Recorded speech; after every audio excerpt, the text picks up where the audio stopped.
And we're here live. It's Mind Shifting with Mitch Mondays, or Mind Shifting with Mitch. And I'm Mitch, and my guest here, just as we had 2 weeks ago, is my good friend Josh Chernikov. And well, Josh, why don't you say hi? Hey, or do you want me to say hi? Exactly, hi. Either one. And Thank you. where are you right now? Um, well, I'll update you. Since the last time I saw you, we went down to San Miguel de Allende, Mexico, and we completed a 4-year journey, getting our permanente. So we are now permanent residents of Mexico. We were able to check in on some land where we're building a house. We were able to see some family and friends. And then I flew from Mexico Mhm. to New Mexico, of all places. And what do you know, Mitch? New Mexico looks a lot like old Mexico. Well, it was part of it at one point until we Oh, stalled, right? that's interesting. So now I am in New Mexico in a beautiful place uh, outside of Albuquerque at the IEI conference, Hmm. which IEI is well known to the folks who are in the education space. And it's a gathering of uh, people who are making an impact in the space, business owners getting a chance to mix and mingle, learn from, talk to, um, listen to superintendents and district administrators. So I'm here kind of in the middle of that, talking to superintendents and talking to business owners and, drinking a lot of coffee. And we're here talking about Mexico and U.S. taking part of it, and Talk some of about it a contentious. conflict. Talked about a conflict, but we're here more to talk about conflicts in business or in schools. And I guess the question is, why should we talk about conflicts? And I think that a lot of what we do in business ends up either conflict related or out and out conflicts. And it kind of, you start off with sales, to a certain extent. I would think sales is rife with potential conflicts. And do you see that also? And where do you see conflicts in sales? I I'm not sure if I see necessarily conflicts. I think I see misalignment, and what we're talking a lot about here at IEI is just encouraging people on the business side Hmm. to listen to the district administrators and the superintendents who have needs and have wants. And when you listen to them, and this should sound very familiar to people who have heard me speak, when you listen to the superintendent or the district administrator or the teacher, you don't necessarily have to change your product because you've built your product and your product is there to work, but you are now listening to their messaging and you wrap that around their product, thus avoiding conflict because now they understand how you can help them. So I'm going to back up a little bit, and let's just say that you're a person who has you created a product, and you're looking at a superintendent, and you're thinking, boy, my product can really help that superintendent. And so you go and you talk to that superintendent and you tell them what your product can do for them. And then either they stop listening, or they argue with you about why it doesn't, or they tell you it costs too much or something like that. And to me, that becomes then a conflict. Um, I think less of a conflict for the superintendent and more of a conflict for you. Hmm. And mainly that conflict occurs in your own head. And you know this better, but I mean, I can say from my own experience, you start telling yourself stories about, well, that person is wrong, or I'm not good enough at what I do, or I need to go and change my whole MVP and start over. Hmm. So would you consider that conflict that occurs in your head, or does conflict have to be person to person? Yeah, I'm. Uh, I'm thinking mostly in terms of person to person. Now, that conversation that's going on in your head is also kind of a conflict, and that's what's stopping you from being resourceful. Okay, because Mhm. as soon as you start that conversation, you can't win it by arguing. You can't win it by reasoning. You can't win it by grit. What you have to do in those circumstances, you have to really distract yourself so that you calm down those parts of your brain that are arguing with you. And once you've calmed them down, you can then start thinking about, well, what do I really want? What are the next steps? Um, Mhm. and uh, and that is an intra person or within yourself conflict. The other conflict is that you as a salesperson are thinking, I have this product. I'm telling this person, the superintendent, this principal, this teacher, about my product, and uh, they're rejecting me, or they're not listening, or they're arguing with me, or they think that it's too high, and clearly I can't offer it for a lower price, or I can't offer it free. I just want them to try it, and they're not listening, and that then is an interperson, is a two-person conflict. You want them to do one thing, which is to buy your product, and at that point they want you to do something else, which is leave them alone, right? Yeah, go away. Okay. And that, to me, that's in the sales. I mean, and conflicts come up in management and working also, as a manager. You want your employees to do something, and you instruct them to do it, and they either do it, or in which case there's not necessarily a conflict, or they pretend that they're going to comply, or they don't really think through what they're doing. And um, and to be able to influence and really engage and motivate the employees is another form of communications that can result in conflict. Project management, results in conflict. Teaching, where you're teaching kids, and you're pretty clear, you want them to do their homework, you want them to prepare for their quizzes, you want them to prepare for their tests, you want them to work together on projects, and they're not doing it, and those are different types of conflicts also that we deal with. So Yeah. It's uh, interesting that as you were saying that, I thought you were going to say you want them to brush their teeth and you want them to go to bed and you want them to eat their food.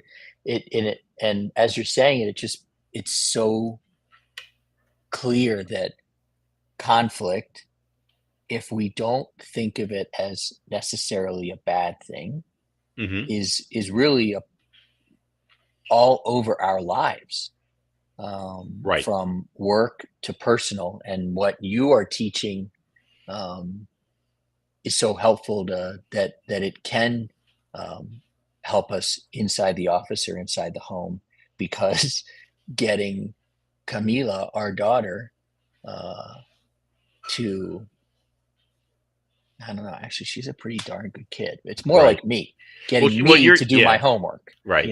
Young Josh to do his actual homework, and uh, understanding why that's important and what the value is for that, or what the reward or the result will be, is not easy inside the home, just like it's not easy inside an office. So conflicts occur in pretty much, or potential conflicts occur pretty much in practically any time we're dealing with another person. And one of the things that is helpful to know is, like, so what's going on inside our brain when there's a potential conflict, and when we're that salesperson, as an example, and we're trying to get the superintendent or the principal to buy from us, or when we're the manager trying to get an employee to do something and they're resisting it, or when we're an employee and we feel that something has to be done and we go to management and they resist it. What happens in the brain is that our survival parts of the brain start kicking in, and those survival parts of the brain are the ones that activate almost instantaneously, in like hundredths of a second, and they're there to make sure that we survive. Um, they are constantly assessing for danger or risk. And as soon as they detect danger or risk, they go into generally one of the three prime types of actions, which is, fight and flight and freeze. And to a large extent, that's how we are reacting when we detect that, oh my gosh, this person is resisting me. We go into fight, flight, or freeze. Or sometimes we go into something that, just what we've always done. We just go into habit.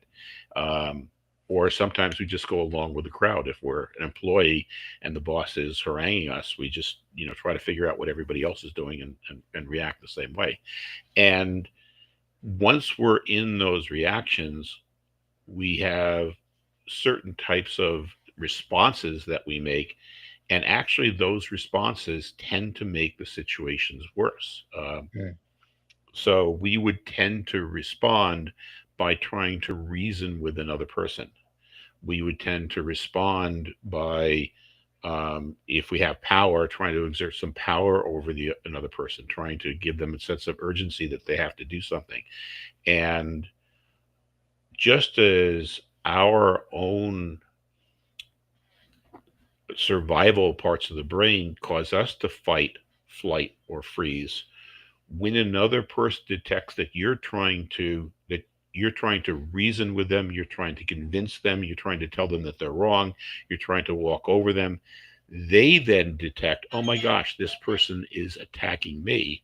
I have to go into fight, Mm. flight, or freeze mode back.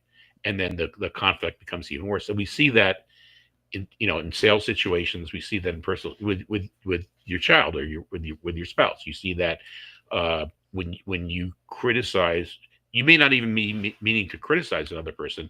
You may be meaning to just make a suggestion, and that person then perceives what you're doing as a threat. Oh my gosh, you're saying I'm wrong. You're saying I'm not doing this right. You're saying that what I was intending on doing isn't working.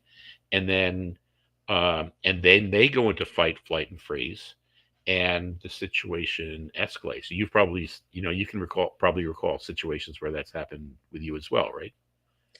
On a personal and a professional level. I'm laughing, I'm thinking because I don't know necessarily what's going on where you are, but I heard some dishes. And Yep, yep. You heard them.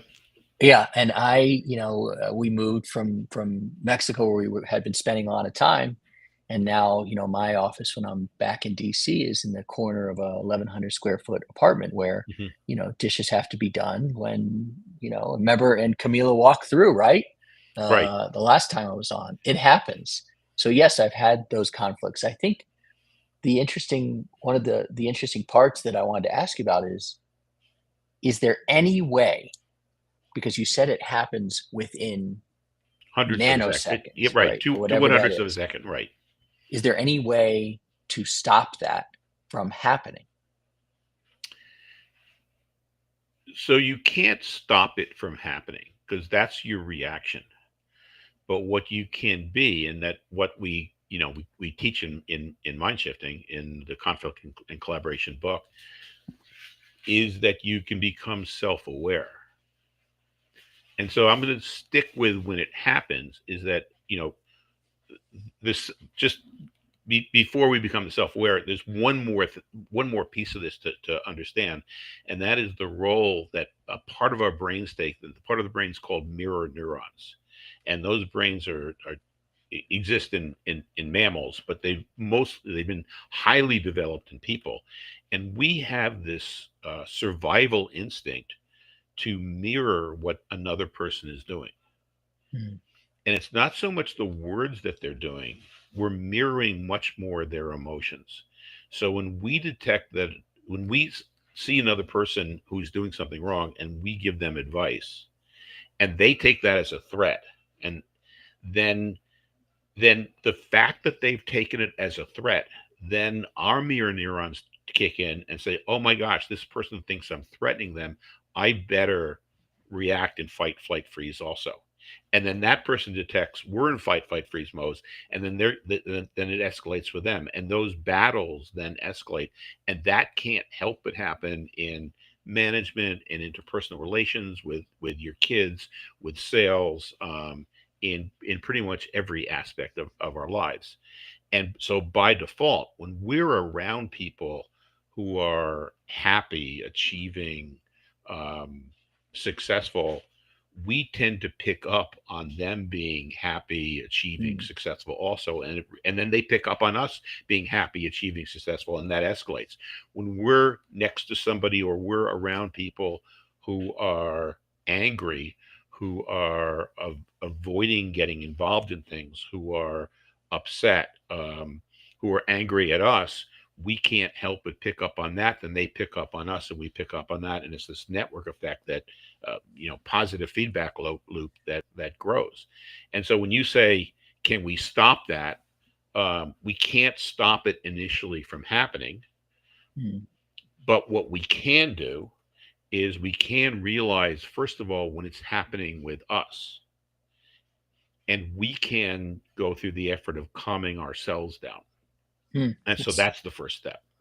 that's so interesting. I mean, I'm relating it to uh, I believe in coaching, and I have had a coach for several years, and I think at some point you generally kind of uh, you know things run their course, and so I've been without a coach for a little while, Hmm. and I felt a little untethered, and I started working with a coach today, Oh, and I can already feel more grounded. I got to go to a session. There was 10 or 11 other business owners there, and I was learning and listening, um, and so I think being around people, and then on the flip side, geez, my beloved Washington Redskins were, a game away from the Super Bowl last year, and now they just can't win a game. And so I'm wondering, and can you relate this to sports? How you could just go, you can just a season can unravel on a team, and you can get a win, and that's how you go on a winning streak, right? right, You right. get a win, you go on that streak because you get that mojo back. But can you relate what you're saying a little bit to just like to sports or teams, how just one win can change the course, but if you don't get that win, you're still just going downhill. Well, you're going downhill by default, but you can turn yourself around, or you can have a coach, a mentor turn yourself around. And Mhm.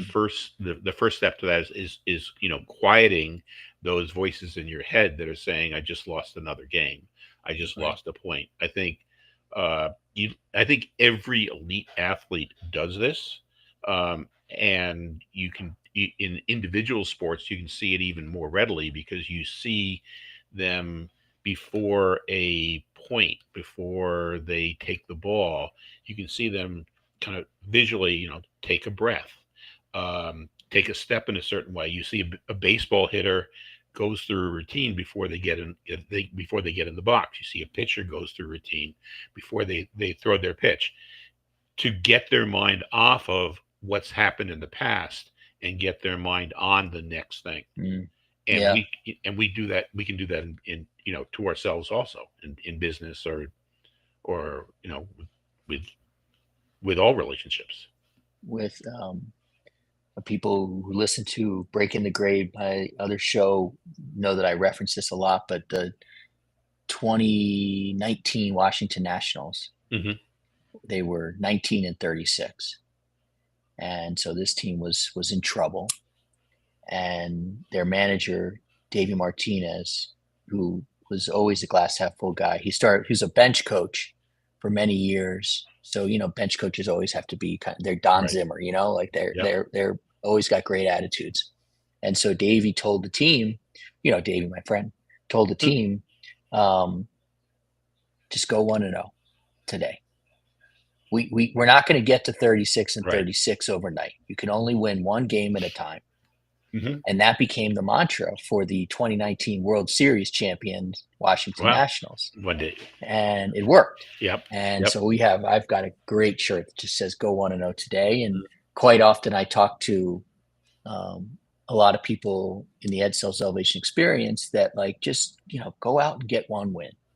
Yep. and see how that feels. And we're talking a lot about it here at IEI, Hmm. um, because those small school districts, while they don't have the 200,000 kids that Montgomery County Public Schools does, you can get in there and you can start to really learn about yourself and your product, Right. and that's helpful. So Yep. get yourself, a win, just go 1-0, and then you can start stacking those wins. Yep. So that's about the internal battle, and that's kind of calming yourself and building yourself up.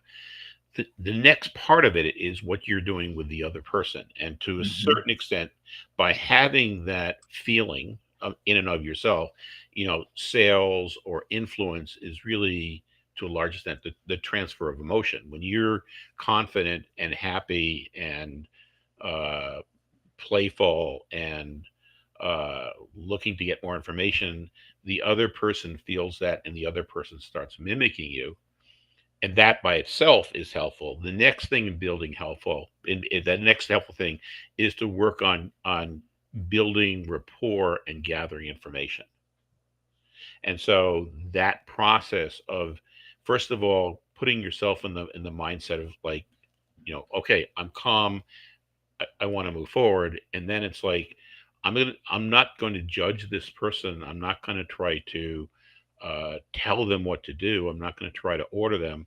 What I'm going to do right now is just concentrate on what do I have to do to connect with this other person and Mm. build rapport that way in the conversation. And you can do that either by uh, whatever the topic is that you're working on.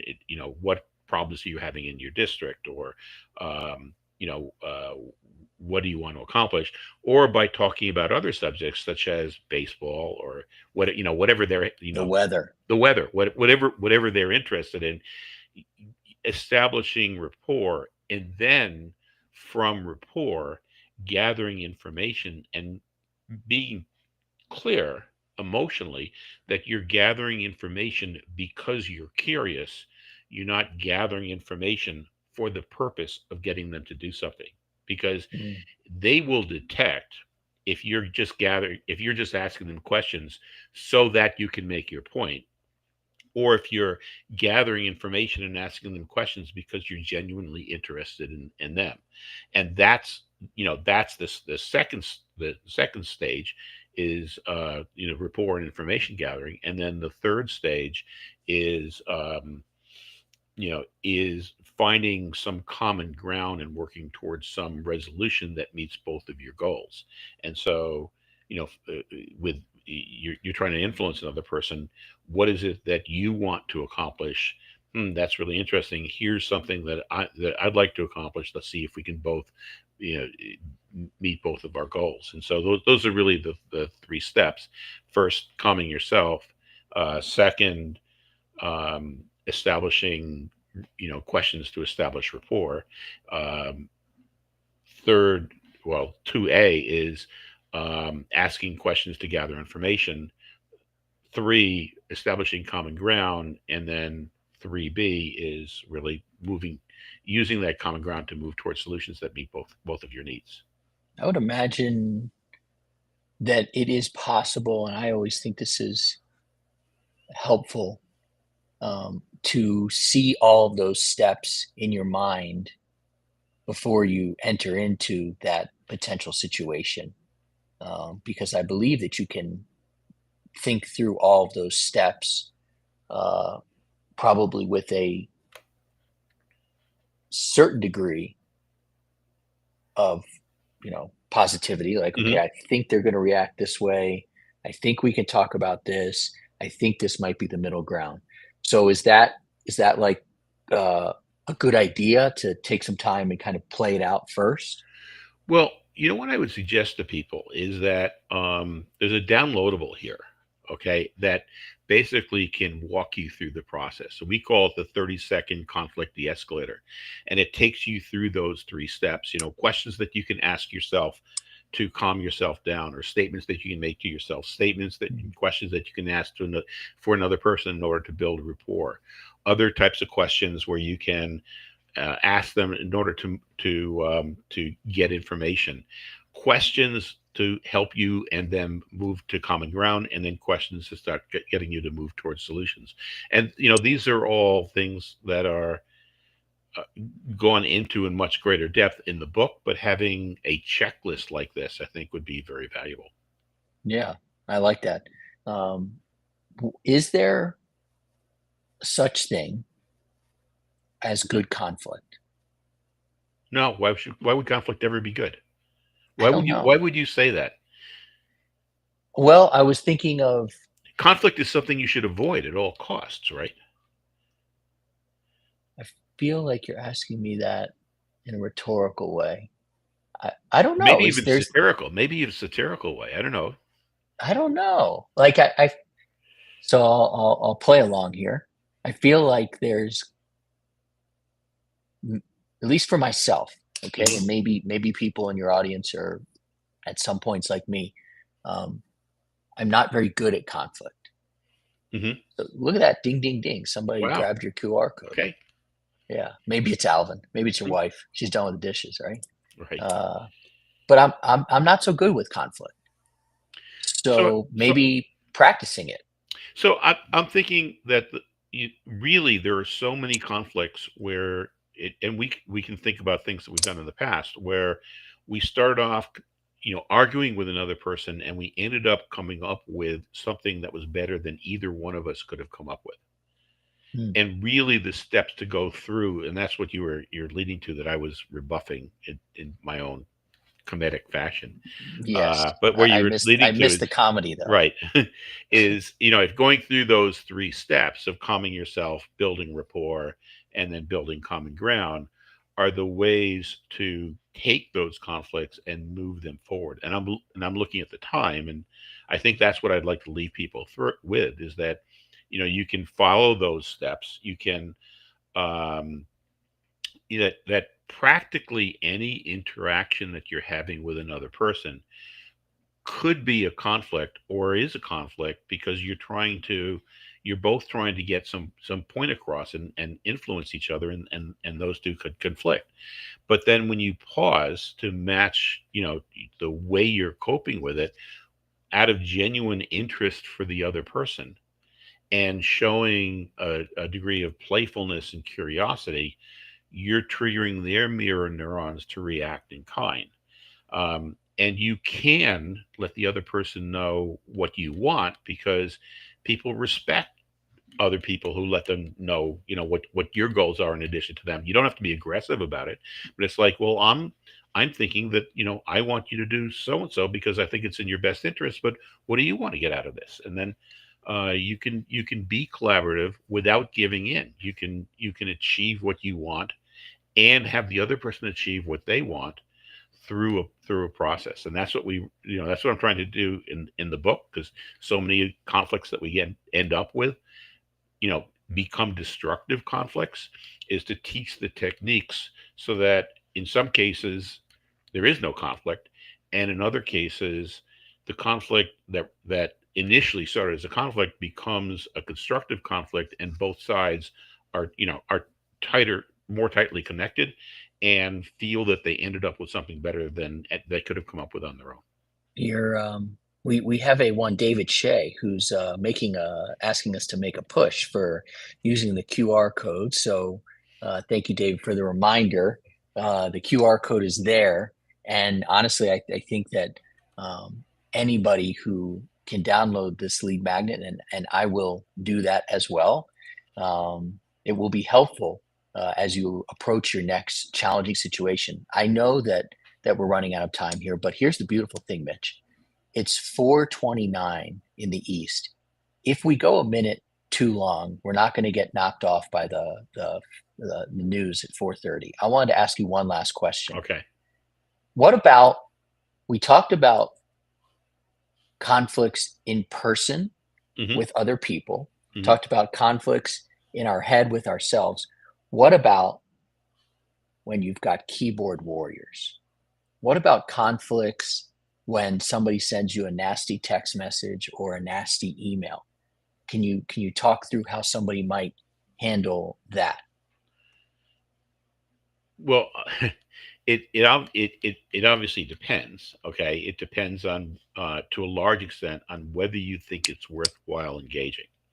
And so I'll go back to that self awareness. Is your first reaction is to get angry, and you're never going to have a great reaction from anger. So using the techniques, in the book, um, in order to calm yourself down would be the first thing to do. And then it's like, is this worth interacting with this other person? Do you think that this is a person who uh, through texting them back or emailing them back, you can help them see the light. Maybe they can teach you something also. Or is this somebody who's merely attacking? And if it's somebody who's merely attacking, then it's like, do you want to make a show of attacking? Or do you want to just move on and move on with other things? And that's going to depend on the situation for yourself. Gotcha. Well, it sounds like you've got this all figured out. It would be great if you had a book.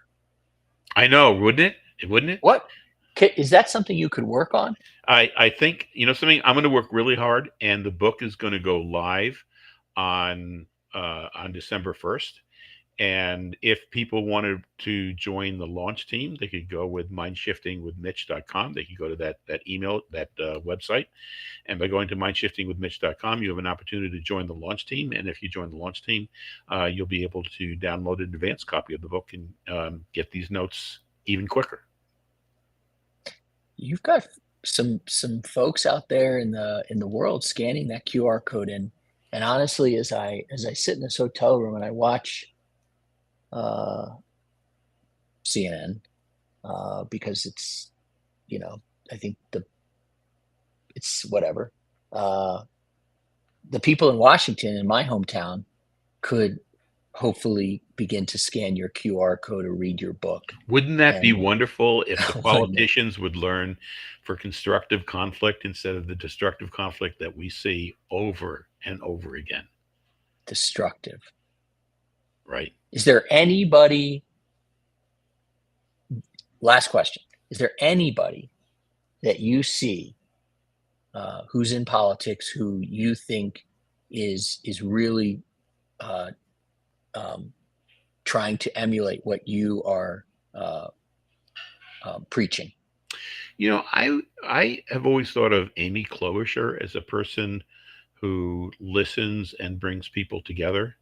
So I would say, yeah, that she would be an example of somebody who has done that.